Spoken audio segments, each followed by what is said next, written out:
pueblo de Israel, en especial algo que fuera importante, en especial algo que quisiera marcar la vida de su pueblo. No daba muchas vueltas al asunto. No permitía que los profetas en sus palabras agregaran o interpretaran y amoldaran el mensaje. Dios habla diario, y si de alguna manera podemos resumir su mensaje en toda la Biblia, más allá de las grandes doctrinas de las que hablamos siempre, y si pudiéramos hacerlo en una sola palabra, el Señor diría: esa es fidelidad. El punto es que esto no lo dijo solo en el aspecto espiritual, sino en todas las partes que tienen que ver con nuestra vida diaria. Demanda fidelidad en todas las áreas que forman parte de nuestra vida y de nuestro corazón. Vida, trabajo, familia, tiempo, actitud, y podemos continuar con esas listas. Miqueas tuvo un mensaje muy interesante para el pueblo de Dios, que tiene que ver mucho con el aspecto amoroso de Él, pero también tiene que ver mucho con el aspecto serio que Dios quiere que nosotros le demos a las cosas que tienen que ver con nosotros. Y Dios hace una pregunta que tendríamos que hacernos nosotros y no Él. ¿En qué te he molestado? ¿Cuáles son las cosas en las que te he ofendido para que tu alabanza, para que tu entrega, para que tu ofrenda, para que tu diezmo, para que tu participación entre mi familia no sea del todo feliz, alegre y sincera como tendría que serlo? Y no solamente esto, hermanos y hermanas, sino que Dios también nos dice: yo conozco quién eres. Yo conozco tu vida. Yo conozco exactamente lo que pretendes en tu corazón y cuáles son las peticiones que hay en tu vida y que realmente te preocupan a diario.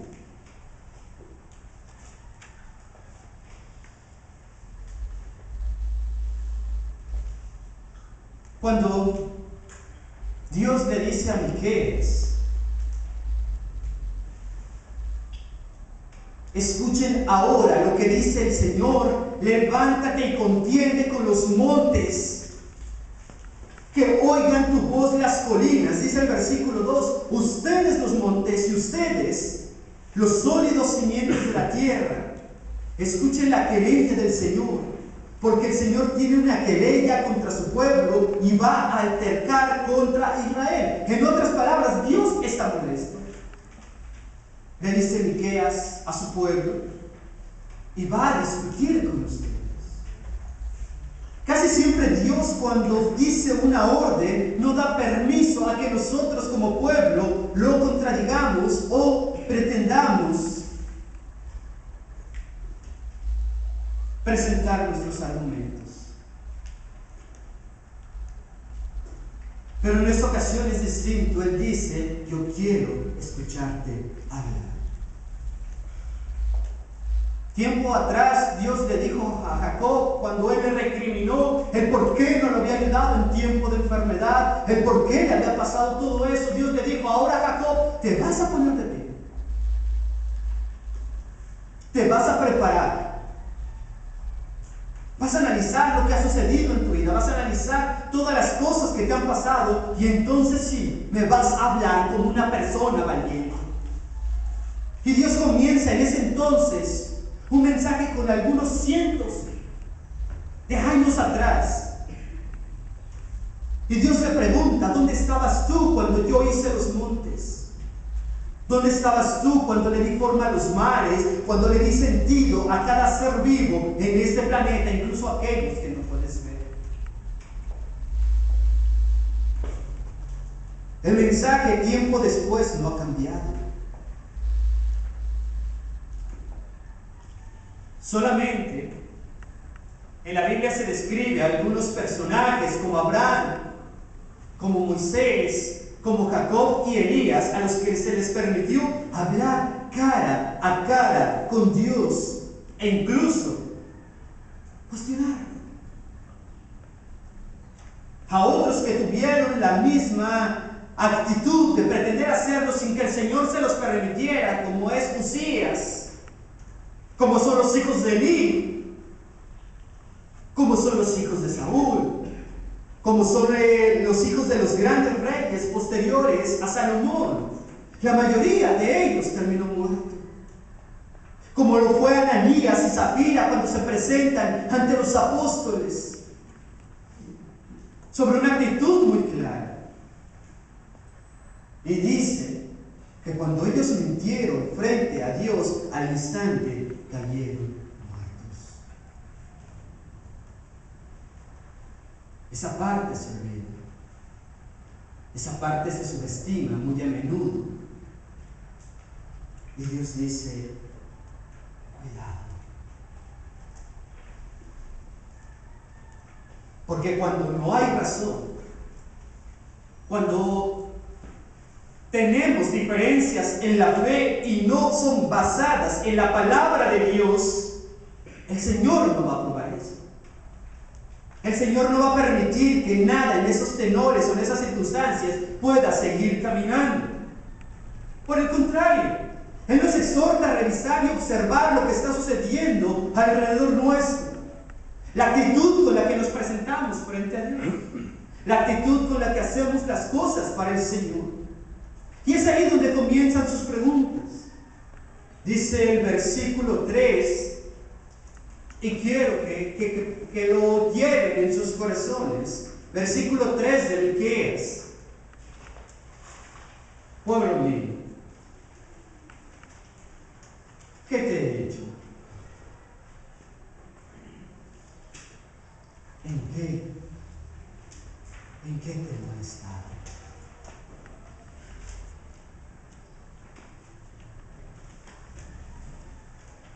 Busquemos por donde busquemos, no es lógico que Dios pregunte esto.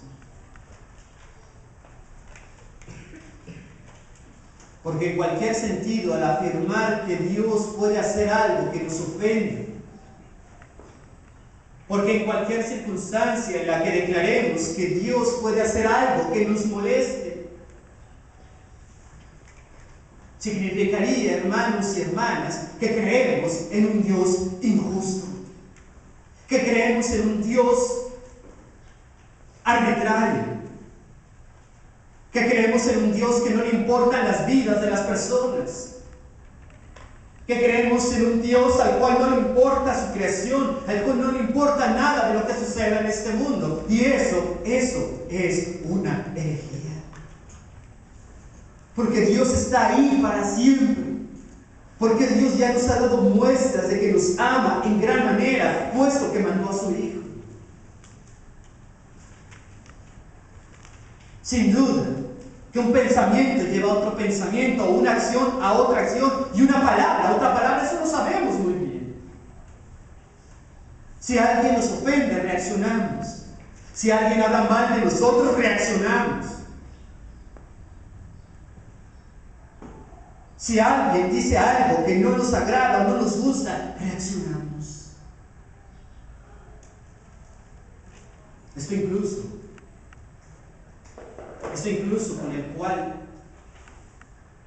con el Dios en el cual nosotros creemos.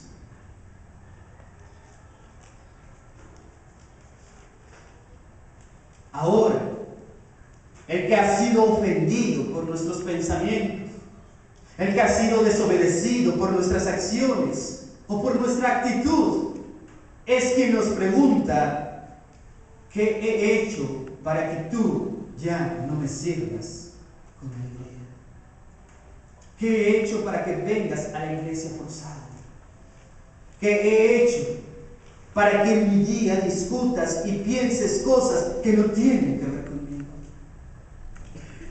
¿En qué te he molestado? ¿Qué ha sucedido en tu vida que esté fuera de mi control como para que no quieras darme lo que me pertenece? ¿Qué ha sucedido en tu vida que yo haya sido el causante para que ya no tengas gozo y alegría cada vez que hablas de mí? No son palabras que el profeta está inventando. No son palabras que el profeta está interpretando de Dios. Dios cuestiona: ¿qué he hecho en tu vida, pueblo mío? Hoy en día Dios nos diría: ¿qué te he hecho, iglesia? ¿En qué te he ofendido? ¿En qué te he molestado? ¿En qué te he estorbado en tu vida?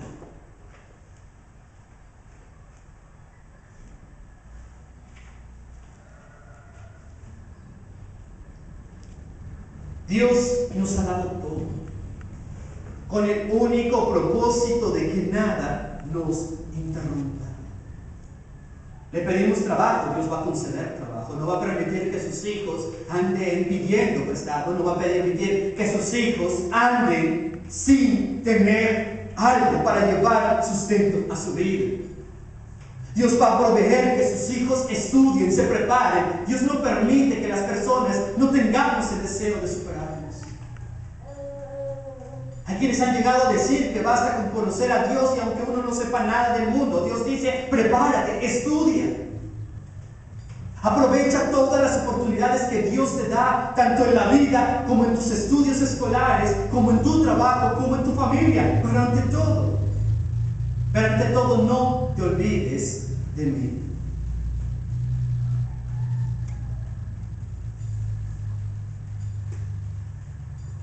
Recordemos pues entonces que el objetivo final de Dios en nuestra vida es el que le glorifiquemos. Para ello dio a su Hijo, no para fomentar la apertura de una nueva religión, no para llevarle la contraria a los fariseos, a los saduceos, a los sacerdotes, no para llevarle la contraria a Mahoma.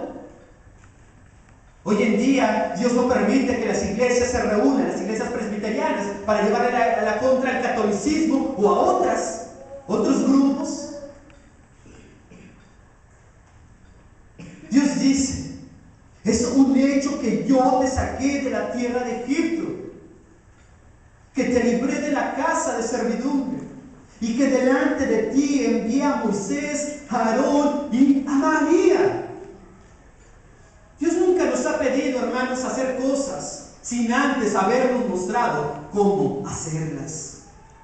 Dios nunca nos ha pedido que amemos a las personas sin antes mostrarnos cómo se debe amar. Dios nunca nos ha pedido ayudar a otros sin antes mostrarnos cómo es ayudar con un corazón íntegro, con un corazón sano, con un corazón sin rencor, con un corazón sin avaricia o envidia o demagogía.